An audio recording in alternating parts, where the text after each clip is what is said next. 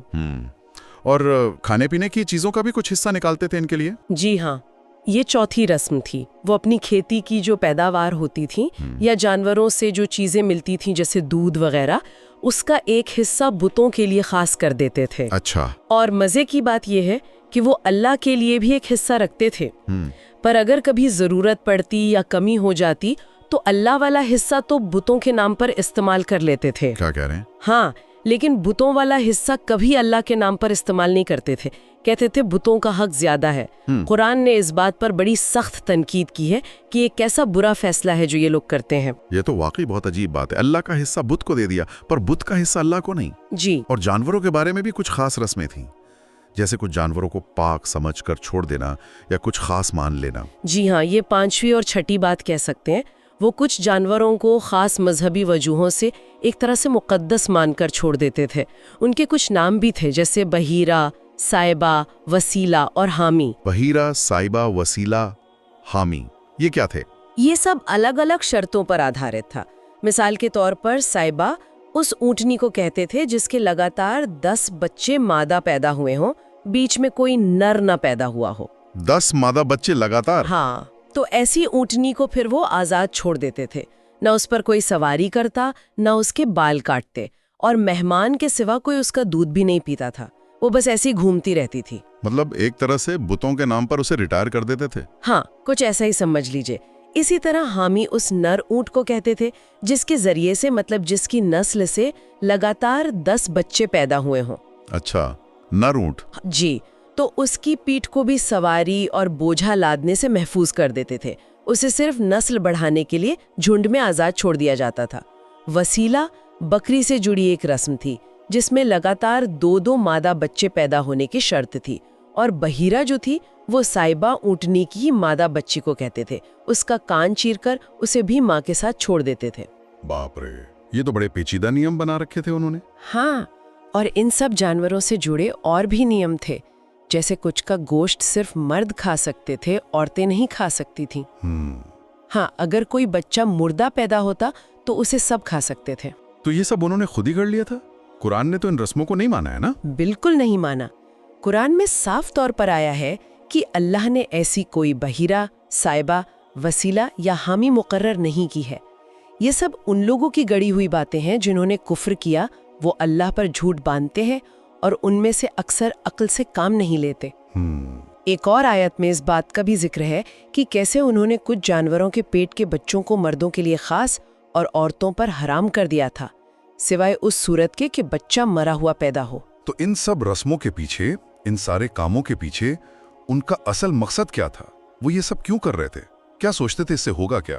ان کا جو بنیادی عقیدہ تھا، جو سوچ تھی، وہ یہی تھی کہ یہ جو بت ہیں یا یہ جو رسمیں ہم کر رہے ہیں، یہ انہیں اللہ کے قریب لے جائیں گی۔ اللہ کے قریب؟ ہاں، یا پھر یہ بت اللہ کے پاس ان کی سفارش کریں گے، ان کی وکالت کریں گے، جیسا کہ قرآن میں ان کے ہی حوالے سے کہا گیا ہے کہ وہ کہتے تھے ہم ان کی عبادت محض اس لیے کر رہے ہیں کہ وہ ہمیں اللہ کے قریب کر دیں، اور یہ بھی کہتے تھے کہ یہ اللہ کے پاس ہمارے سفارشی ہیں۔ اچھا، تو یہ تو ہوئی بت پرستی اور اس سے جڑی رسمیں۔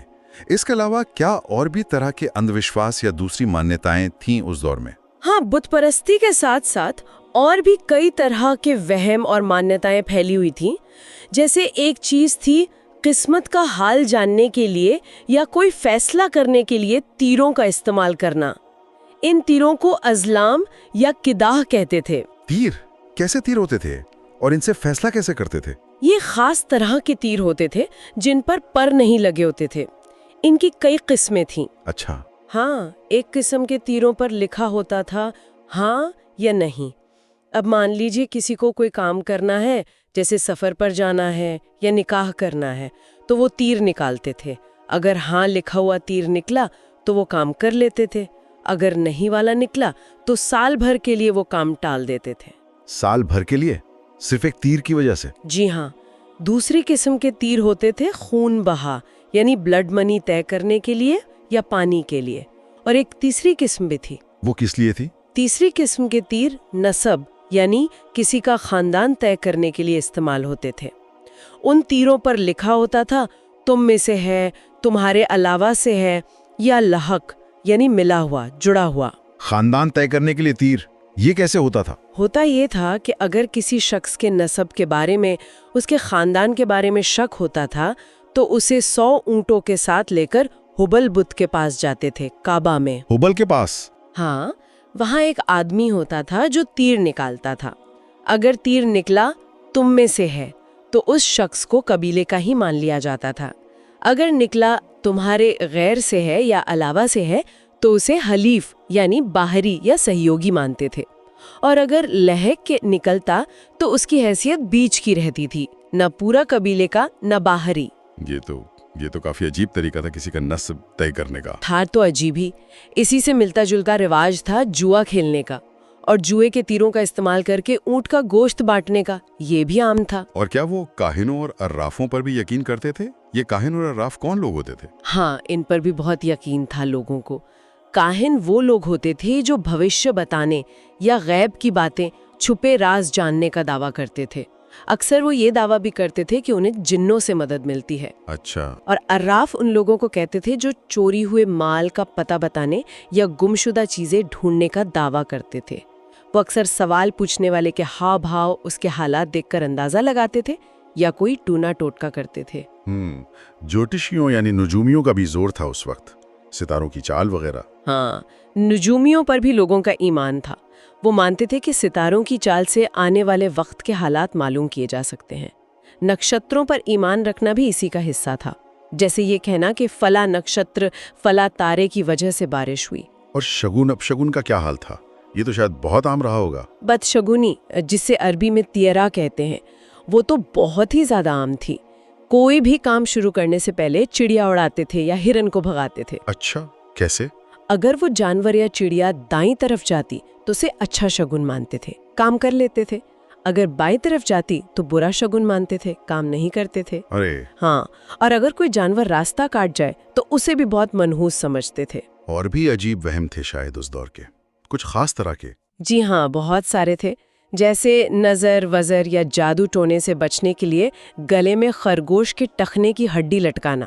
خرگوش کی ہڈی؟ ہاں، یا پھر کچھ خاص دنوں کو یا مہینوں کو، جیسے شونال کا مہینہ شادی کے لیے، یا کچھ جانوروں کو یا کچھ گھروں کو، یہاں تک کہ کچھ عورتوں کو بھی منحوس سمجھنا۔ عورتوں کو بھی؟ جی، بیماریوں کے بارے میں بھی عجیب خیال تھے، جیسے چھوت چھات کا بہت وہم تھا کہ بیماری ایک سے دوسرے کو ضرور لگتی ہے، اور ایک بہت ہی عجیب عقیدہ تھا قتل کے بارے میں۔ کیا تھا وہ یہ مانتے تھے کہ اگر کسی آدمی کا قتل ہو جائے اور اس کا بدلہ نہ لیا جائے تو اس کی روح ایک الو کی شکل میں ویرانے میں بھٹکتی رہتی ہے اور اسکنی اسکنی یعنی مجھے پلاؤ یا پیاز پیاز چلاتی رہتی ہے جب تک کہ اس کے قاتل سے بدلہ نہ لے لیا جائے۔ باپ رے، الو بن کر! یہ تو کلپنا بھی نہیں کی جا سکتی۔ ہاں، ایسے ہی اندھ وشواس تھے۔ تو اتنی ساری بت پرستی، یہ عجیب عجیب رسمیں، اتنے سارے اندھ وشواس، کیا دین ابراہیمی کی کوئی بات، کوئی نشانی بچی ہی نہیں تھی ان میں؟ سب کچھ بھول چکے تھے وہ؟ نہیں، دیکھیے، ایسا بھی نہیں تھا کہ سب کچھ ختم ہو گیا تھا۔ دین ابراہیمی کے کچھ نشان، کچھ رسمیں ابھی بھی باقی تھیں۔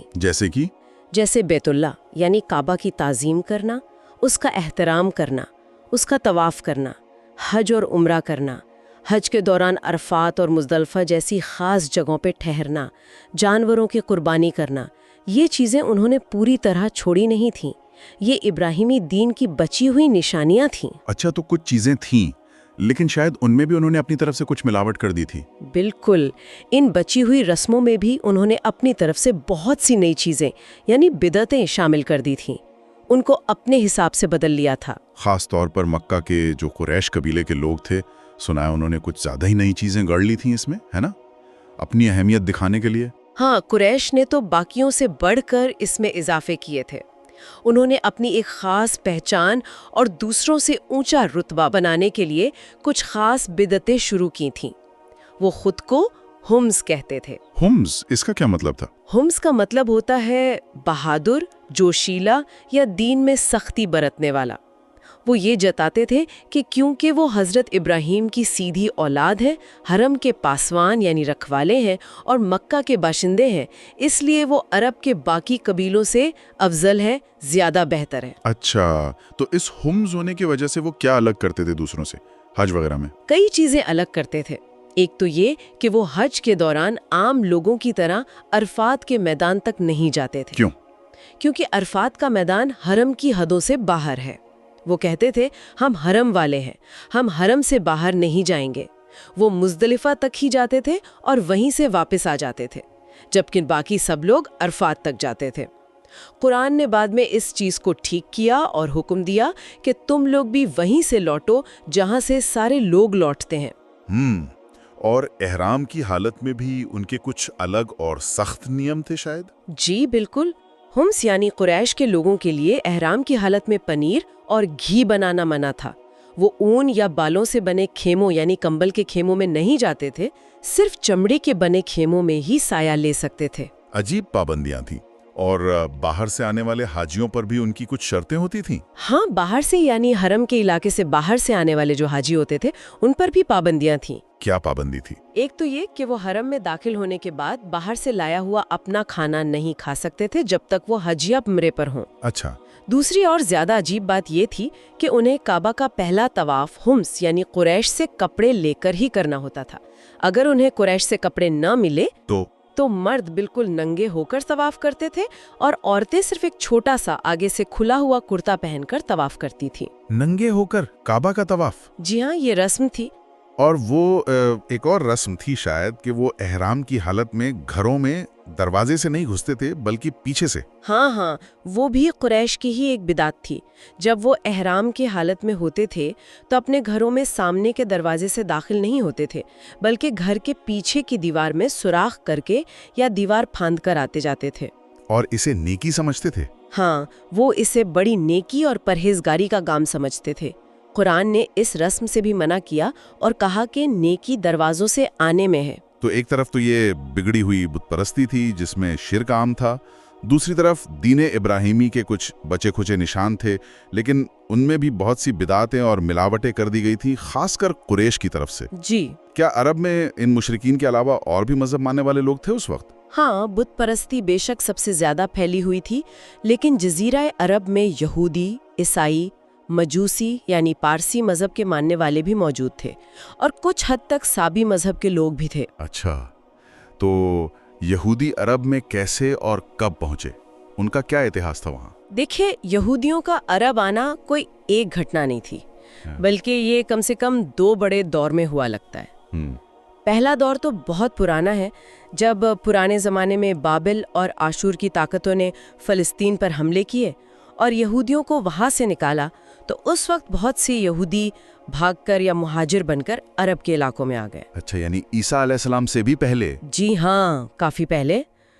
دوسرا بڑا دور آیا 70 عیسوی کے آس پاس، جب رومیوں نے فلسطین پر پوری طرح قبضہ کر لیا اور یروشلم کو تباہ کیا۔ اس وقت بھی یہودیوں پر بہت سختی ہوئی اور بہت سے یہودی قبیلے بھاگ کر حجاز یعنی اتری عرب کے علاقوں میں آ گئے۔ کہاں بسے یہ لوگ آ کر؟ یہ لوگ خاص طور پر یثرب، جو بعد میں مدینہ کہلایا، خیبر، تیمہ اور وادی القرا جیسی جگہوں پر آ کر بس گئے۔ یہاں انہوں نے اپنی بستیاں بسائیں، کھیتی باڑی شروع کی اور اپنی حفاظت کے لیے مضبوط قلعے بھی بنا لیے۔ مدینہ کے یہودی قبیلوں کا ذکر تو آتا ہے سیرت میں؟ جی ہاں، مدینہ کے مشہور یہودی قبیلے تھے بنو نذیر، بنو قریظہ اور بنو کینوکا۔ خیبر میں بھی یہودیوں کی بڑی آبادی اور مضبوط قلعے تھے۔ اور یہودیت صرف حجاز میں تھی یا اور جگہ بھی پھیلی؟ یمن کا بھی کچھ ذکر آتا ہے۔ ہاں، یمن میں بھی یہودیت پہنچی اور وہاں اس کا ایک اہم واقعہ بھی پیش آیا۔ کہتے ہیں یمن کا ایک بادشاہ تھا طبان اسد ابو کریب، وہ کسی وجہ سے یثرب یعنی مدینہ آیا اور یہاں وہ یہودی عالموں سے متاثر ہو کر یہودی بن گیا۔ یمن کا بادشاہ یہودی بن گیا؟ جی، اور وہ اپنے ساتھ 2 بڑے یہودی عالموں کو یمن لے گیا۔ اس طرح یمن میں یہودیت پھیلی۔ بعد میں اسی کے خاندان میں ایک بادشاہ ہوا یوسف ذو نواس، یہ بڑا کٹر یہودی تھا۔ ذو نواس، اس نے کیا کیا؟ اس نے یمن کے نجران شہر میں جو عیسائی رہتے تھے ان پر بہت ظلم کیا۔ اس نے انہیں مجبور کیا کہ وہ یہودی بن جائیں۔ جب عیسائیوں نے انکار کر دیا تو اس نے بہت بڑی کھائی کھدوائی، اس میں آگ جلائی اور ہزاروں کی تعداد میں عیسائی مرد، عورتیں اور بچوں کو زندہ اس آگ کی کھائی میں پھینک دیا۔ یا اللہ، زندہ جلا دیا؟ جی ہاں، یہ قریب 523 عیسوی کا واقعہ بتایا جاتا ہے، بہت ہی بھیانک۔ کہتے ہیں قرآن کی سورہ بروج میں جو اصحاب الاخدود یعنی کھائی والوں کا ذکر ہے وہ اسی واقعے کی طرف اشارہ ہے۔ اندازہ ہے کہ 20,000 سے 40,000 لوگ اس حادثے میں مارے گئے تھے۔ یہ تو دل دہلا دینے والا واقعہ ہے، اللہ رحم کریں۔ آمین۔ اچھا، اب عیسائی مذہب کی بات کریں، وہ عرب میں کیسے پھیلا؟ کیا اس کا بھی کوئی خاص بیک گراؤنڈ ہے؟ ہاں، عیسائی مذہب عرب میں خاص طور پر 2 باہری طاقتوں کے اثر سے آیا، ایک حبشی یعنی ایتھیوپیا اور دوسرے رومی یعنی بیزنطینی رومن سامراجیہ۔ حبشیوں کا کیا رول تھا؟ دیکھیے، یمن پر حبشیوں ایتھیوپیائی عیسائیوں کا قبضہ رہا تھا۔ پہلی بار شاید 340 عیسوی کے آس پاس، اسی دوران وہاں عیسائی مشنریز نے کام شروع کیا۔ خاص طور پر نجران شہر میں ایک زاہد مطلب نیک اور دنیا سے کٹے ہوئے انسان تھے فنیمیون، ان کے ذریعے عیسائیت کو بہت فروغ ملا۔ اور ابرہہ کا واقعہ جس نے کعبہ پر حملہ کرنے کی کوشش کی تھی، وہ بھی تو عیسائی تھا؟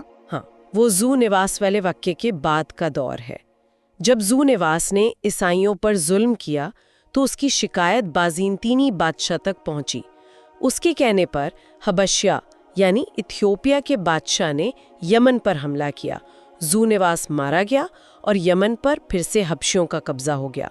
اسی قبضے کے دوران ابرہہ الاشرم یمن کا گورنر یا وائسرائے بنا۔